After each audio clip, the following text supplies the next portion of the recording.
The women who've mattered most in your life, friends, coworkers, the ones you thought were close to you, can sometimes turn cold. It comes out of nowhere, doesn't it? The calls stop, the warmth disappears, you're left wondering what you did wrong. And that confusion is brutal. But there are real reasons women do this. And once you understand them, you can see the pattern clearly and decide what that relationship is worth to you. Now, if this has happened to you, you know how destabilizing it feels. One day you're laughing and close, and next day she's short with you and not returning texts or acting like you don't matter. You start replaying every conversation. Did I say something, the wrong thing? Did I do something to annoy her? You might check your phone over and over and over, hoping for her reply. And the silence starts to feel louder than any words that she could have said. For people who grew up with trauma, this isn't just a matter of hurt feelings. It's a shock to the whole system. It hits the same old nerve of being rejected, left out, or cut off with no explanation. It's the kind of pain that makes your chest tighten and your thoughts just start spinning.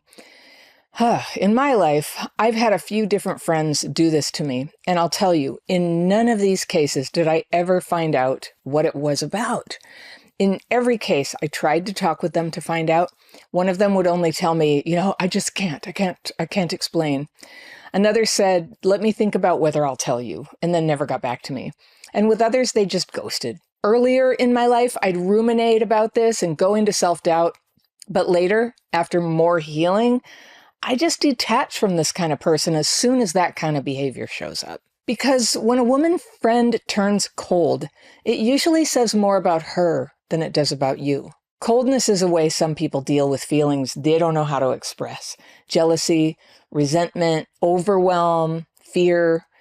And instead of talking about it, they shut you out.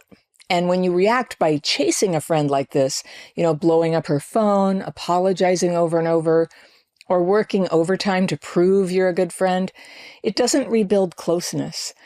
More, it just kind of shows panic. And panic doesn't bring trust or warmth back into a friendship. It makes the distance sharper even. So that doesn't mean you never try to talk it out.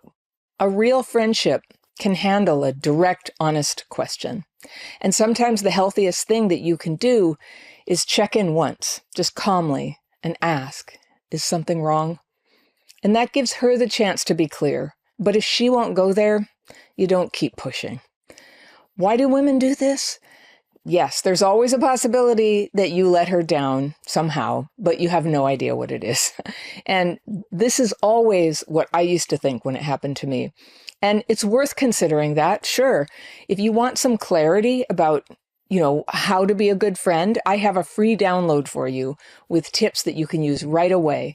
And I'll put the link of the friendship skills, that's what it's called. I'll put it down in the top line of the description section below this video, so you can get that right away. But honestly, when women turn cold, these are the most likely reasons, all right? It's probably not something you did. They might think it is, but it might not have been anything you can change, all right? So you can hear these and think about what to do. 1, she feels threatened or jealous. Your friends tell you that, but I don't know about you. I always think, yeah, you're just saying that to spare my feelings. It's because I'm awful. But she feels threatened or jealous. You're moving forward. You have a new job or a new relationship or something she wishes she had, and it stirs her insecurity. So instead of admitting that, she pulls away. Her coldness is about comparison. It's not your mistake.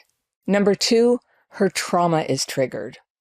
Even a small boundary from you, like saying you can't meet up, can hit her like abandonment. And that doesn't mean you were wrong to set the boundary. It means she's reacting from her history. 3rd, she's punishing you for breaking an unspoken rule. Maybe you didn't invite her, or you spent time with someone else, and she's hurt. But instead of saying it, she goes cold. And in this case, you can ask once calmly, did I upset you? And that one question opens the door. And if she's ready to talk, she will. And if not, you let it go. 4, she's overloaded and doesn't know how to say it. Life stress can drain her. Instead of saying, I'm maxed out, I just can't do it right now, she retreats. And that silence isn't personal, even though it feels like it.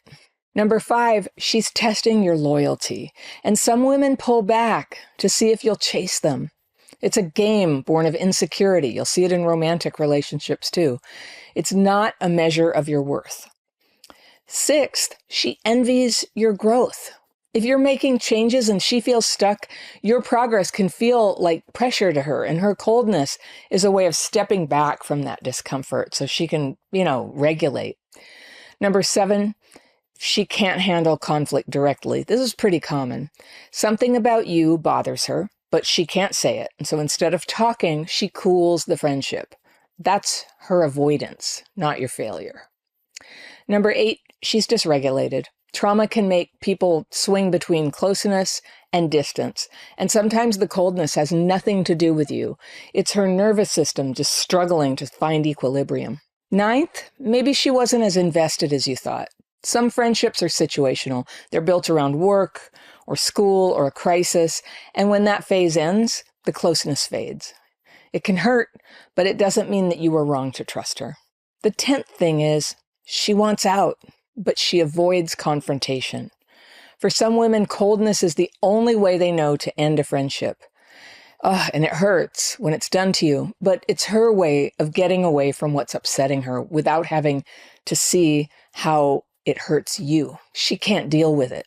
So maybe it's about something you said or did, but the way she handled it, it's just clear she was not a suitable friend.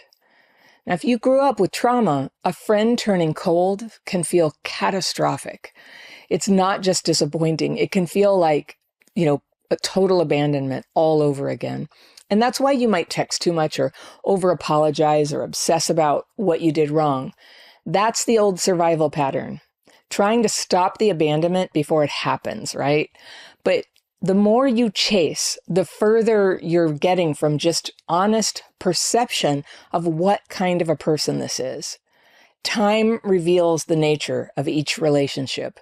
And with someone who ghosts, the nature of the relationship is, it's not very good. And here's another trap. When trauma is part of your history, you may keep gravitating toward friends who are hot and cold because it feels normal. It feels intense. And intense is what comes through when you've had to harden your heart and toughen yourself to get by. Your toughness once protected you, but now it skews your perception. And cruel friends are the last thing you need when it's time to start softening your heart again. Now, not every friendship will stay warm.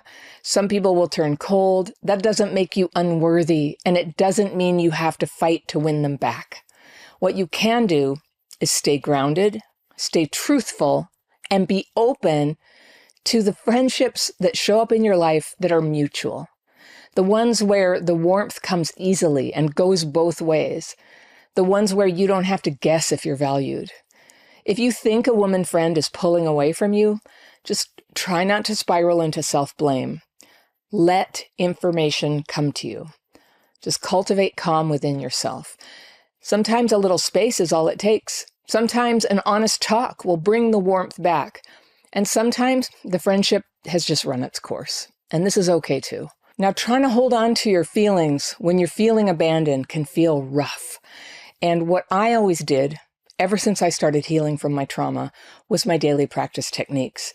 These are very simple. They take some practice. Well, they're a daily practice. You do them every day, twice a day, and they can help you sort of discharge the negative feelings, the thoughts that would have you, keep running back into a difficult relationship. You don't have to do that anymore. You can find peace no matter what's going on.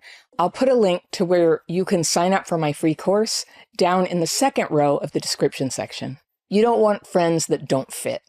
So work on yourself so you feel good about yourself, and then let the truth of each relationship reveal itself. That's what makes room for the deep and trusting friendships that really last.